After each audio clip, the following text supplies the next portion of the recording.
हाँ तो बच्चों, आज हम बात करेंगे प्रकाश चैप्टर की। लाइट चैप्टर पे डिस्कस करेंगे हम लोग। कक्षा 10th UP board chapter 10th। तो इस चैप्टर में देखिए क्या है कि डेफिनीशंस वगैरह, परिभाषा वगैरह ज़्यादा नहीं पूछते हैं परीक्षा में। इस चैप्टर्स में न्यूमेरिकल्स 1 या 2 हर साल आते हैं। लेंस फार्मूले पे आ जाएगा, लेंस सूत्र पे, दर्पण सूत्र पे, इन दोनों फार्मूले पे या अपवर्तनांक पे, सापेक्ष व निरपेक्ष अपवर्तनांक पे एक सवाल हर साल पूछते हैं। परिभाषा में भी पूछते हैं। तो क्या क्या पूछ सकते हैं इस साल? तो 30% कोविड-19 के कारण 30% सिलेबस से हटा दिया गया है। इस चैप्टर से भी कुछ डेफिनीशंस, कुछ परिभाषा हटा दिए गए हैं। और जितने भी परिभाषाएं हैं इस चैप्टर में, तो आसान परिभाषाएं हैं, आपको आसानी से याद हो जाएगा। तो सबसे पहले हम बेसिक पार्ट इस चैप्टर का हम आप लोगों के बीच में बताएंगे, बेसिक चीज़। और उसके बाद में सेकेंड वीडियो में हम आपको इस चैप्टर्स के सारे न्यूमेरिकल्स कवर कर देंगे। 2 वीडियो में इस चैप्टर का पूरा टॉपिक कवर हो जाएगा और दोबारा आपको पढ़ने की ज़रूरत नहीं है। खास करके बोर्ड के परीक्षार्थियों को देखते हुए, जो कक्षा 10वीं में परीक्षा इस साल 2021 में देने वाले हैं, तो 2021 परीक्षा को देखते हुए इस वीडियो को मैं बना रहा हूँ। तो देखिए, सबसे पहले हम बात करते हैं लाइट की, प्रकाश। तो आप सभी जानते होंगे रोशनी को प्रकाश बोलते हैं, जितनी भी रोशनी है। तो रोशनी भी, प्रकाश भी एक प्रकार का क्या है? ऊर्जा है। ऊर्जा वैसे बहुत सारे होते हैं, आप लोग जानते होंगे, गतिज ऊर्जा, उसमें ऊर्जा, रासायनिक ऊर्जा, पेशीय ऊर्जा, बहुत सारी ऊर्जा हैं। तो लेकिन हम यहाँ बात करते हैं लाइट ऊर्जा की, प्रकाश ऊर्जा की। तो प्रकाश जो है एक प्रकार की ऊर्जा है जो हमें किसी भी वस्तु को देखने में हमारी मदद करती है। यानी कि light is a form of energy which enables us to see the any object. यानी कि प्रकाश एक प्रकार की ऊर्जा है जो हमें किसी भी वस्तु को देखने में हमारी मदद करती है। ठीक है, फिर हम आते हैं आपको, प्रकाश को हम लोग दर्शाते किससे, डिनोट किससे करते हैं? सी से, कैपिटल सी से इसको दर्शाएंगे। लाइट इसको बोला जाता है इंग्लिश में, और हिंदी में प्रकाश बोला जाता है। और प्रकाश की एक्चुअल में चाल क्या होती है? जैसे कोई भी प्रकाश है, एक जगह से दूसरे जगह पहुंचने में कितनी उसकी स्पीड होती है? तो प्रकाश की जो स्पीड होती है हमारी सी की, 3 × 10⁸ मीटर पर सेकेंड। ये हम इसकी प्रकाश की चाल होती है। फिर क्या है, इसमें हम लोग लेंस सूत्र को पढ़ेंगे। देखिए बेसिक चीज़ है ना, इसलिए मैं फार्मूला वगैरह को बता दे रहा हूँ, ताकि फार्मूला आप कॉपी के पेन लेकर के बैठ जाइए, सारा नोट कर लीजिएगा, ताकि सेकेंड वीडियो आपको अच्छे से समझ में आएगा। देखिए ये जो चीज़ दिख रहा है आपके बोर्ड पे इस समय, इसको आप लोग कॉपी पेन में लेकर के कॉपी में नोट कर लीजिए, क्योंकि ये आपको किसी भी बुक में मिलने वाली नहीं है, किसी भी बुक में नहीं मिलेगी। देखिए यू जो है हमारा, ये 3 चीज़ें हैं, यू, भी और एफ। इन तीनों चीज़ को आप लोग बहुत ही अच्छे से समझिए, क्योंकि इन तीनों चीज़ का यूज होने वाला है सभी न्यूमेरिकल में। और न्यूमेरिकल एक आपका फिक्स है, हर साल पूछता है, 4 नंबर में बोर्ड के पेपर में आते हैं न्यूमेरिकल। तो देखिए क्या, यू जो है हमारा वस्तु है। यू को बस शॉर्टकट में बता रहे हैं, प्रतिबिंब से वस्तु की दूरी। और जो भी है, वस्तु से प्रतिबिंब की दूरी है, ये हमारा भी है। भी को प्रतिबिंब मानेंगे, इमेज मानेंगे। प्रतिबिंब का मतलब इमेज हो गया आपका।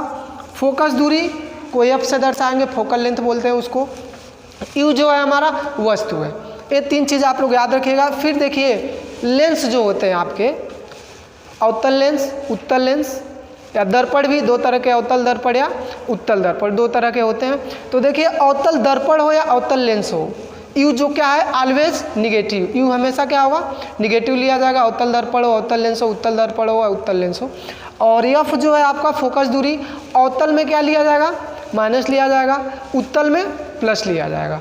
फिर हमारा क्या है, भी है, भी को भी क्या लिया जाएगा, अवतल में क्या लिया जाएगा, अवतल में माइनस, और उत्तल में प्लस लिया जाएगा। नोट कर लीजिएगा इसको। और देखिए हम आते हैं लेंस सूत्र पे। तो लेंस सूत्र में हम कब लिख लीजिए आप लोग लेंस सूत्र को, 1/f = 1/v - 1/u। ये आपका लेंस का सूत्र है, ध्यान से देखिएगा। 1/f, 1/f = 1/v - 1/u। फिर दर्पण का भी सूत्र आपका सेम ही है, कुछ अलग नहीं है। बस क्या है कि लेंस में माइनस रहेगा, निगेटिव रहेगा, और दर्पण में आपका पॉजिटिव हो जाएगा। 1/f = 1/v + 1/u। ये दोनों फार्मूला आप लोग कॉपी पेन लेके नोट कर लीजिएगा। फिर क्या है, पहला दूसरा टॉपिक कवर हो गया। तीसरा टॉपिक है एफ व आर में संबंध। अब एफ क्या है, आप लोग को पता है कि एफ क्या है, फोकस दूरी है। तो एफ और आर में संबंध क्या बोर्ड में पूछेगा कि फोकस दूरी और वक्रता त्रिज्या में संबंध बताइए, या फोकस दूरी और वक्रता त्रिज्या में संबंध लिखिए। तो आपको कुछ नहीं करना है, 1 या 2 नंबर में पूछेगा शॉर्टकट में, तो लिख देना फोकस दूरी F is equal to R by 2, बस इतना फार्मूला लिख देना। और लिख देना जहाँ एफ इजक्वल टू फोकस दूरी और आर बराबर वक्रता त्रिज्या, यानी कि फोकस दूरी बराबर वक्रता त्रिज्या बटे 2। फिर डेफिनीशन में, परिभाषा में क्या है, फोकस दूरी किसे कहते हैं, तो फोकस दूरी जो होता है वक्रता त्रिज्या का आधा होता है, एफ इजक्वल टू आर बटे 2 होता है, बस। फिर तीसरा टॉपिक क्या है, परावर्तन के नियम। ये आपका डेफिनीशन है, पूछ सकता है, इसको भी रटना नहीं है, समझना, बस इसमें एक डायग्राम बना रहा हूँ, उस डायग्राम से आप इस डेफिनीशन को कवर कर ले जाएंगे। तो देखिए क्या है इसमें परावर्तन के नियम में, ऐसे हम लोग एक सरफेस बना देंगे, एक तल बना देंगे, मिरर बना देंगे, ऐसे मिरर हो गया हमारा। अब इस पर यहाँ से कोई रेज आ रही है, किरण आ रही है, और यहाँ से किरण एक जा रही है, एक आ रही है एक जा रही है, तो जो आ रही है उसको क्या बोलेंगे, आपतित किरण या अपवर्तित किरण बोलेंगे। नोट कर लीजिएगा आप लोग कॉपी कलम लेकर के, अपवर्तित किरण या आपतित किरण बोलेंगे, और इसको इंग्लिश में बोलेंगे इंसिडेंट रेज। इंसिडेंट मतलब कि आ रहा है, और इधर क्या हो रहा है, रिफ्लेक्ट हो रहा है इस पर से, तो इसको बोलेंगे परावर्तित किरण, परावर्तित किरण या परावर्तन किरण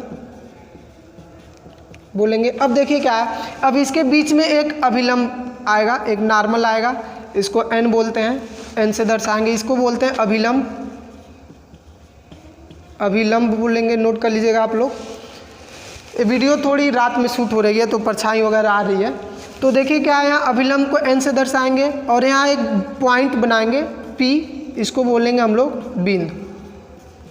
तो देखिए इस परावर्तन के नियम को, यानी कि पहला, दूसरा, तीसरा, चौथा टॉपिक की बात कर रहे हैं। परावर्तन के नियम में हमको बस देखिए क्या समझना है, यानी कि आने वाली किरण, जाने वाली किरण, और अभिलंब, और ये पॉइंट है। तो देखिए पहला, इसके 2 नियम होते हैं।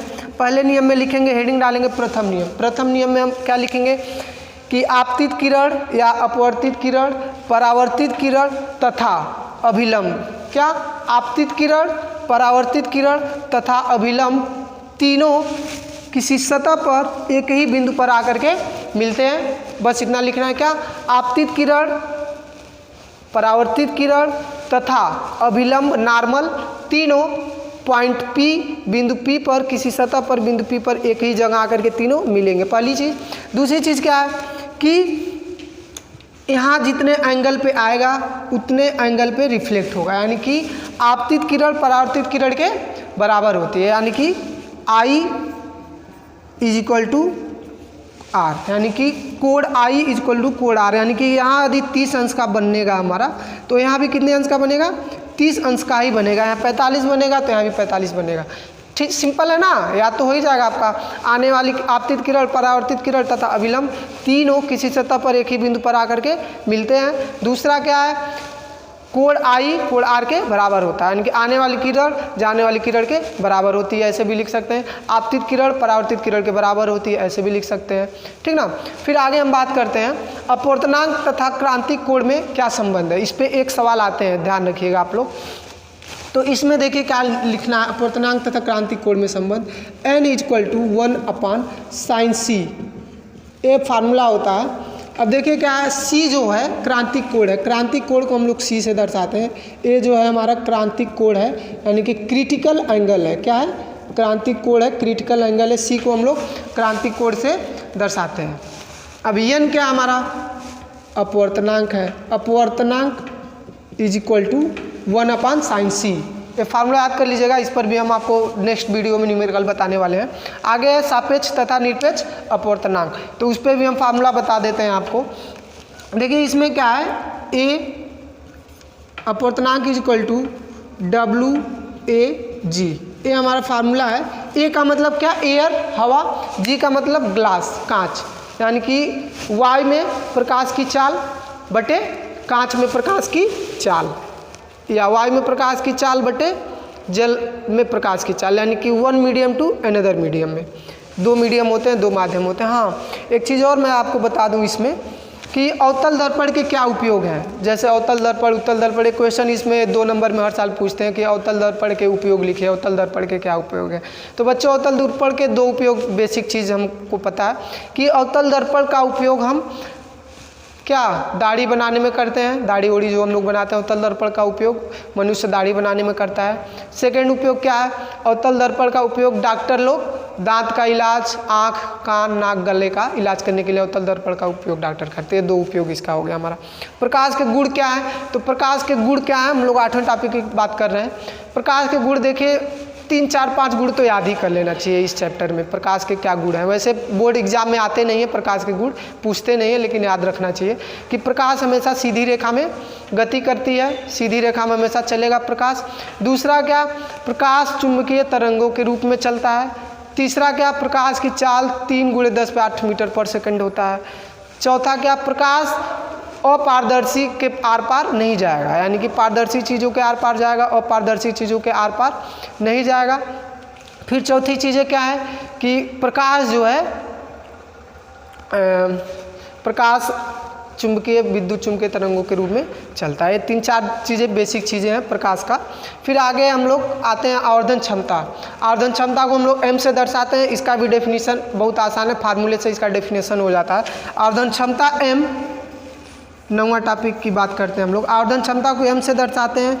इसका m = I/O बराबर क्या हो जाएगा, -V/U। I जो है हमारा प्रतिबिंब की आकार और O जो है हमारा वस्तु की आकार, यानी कि I जो है हमारा प्रतिबिंब की आकार, प्रतिबिंब की आकार, और O जो है वस्तु की आकार, वस्तु की आकार।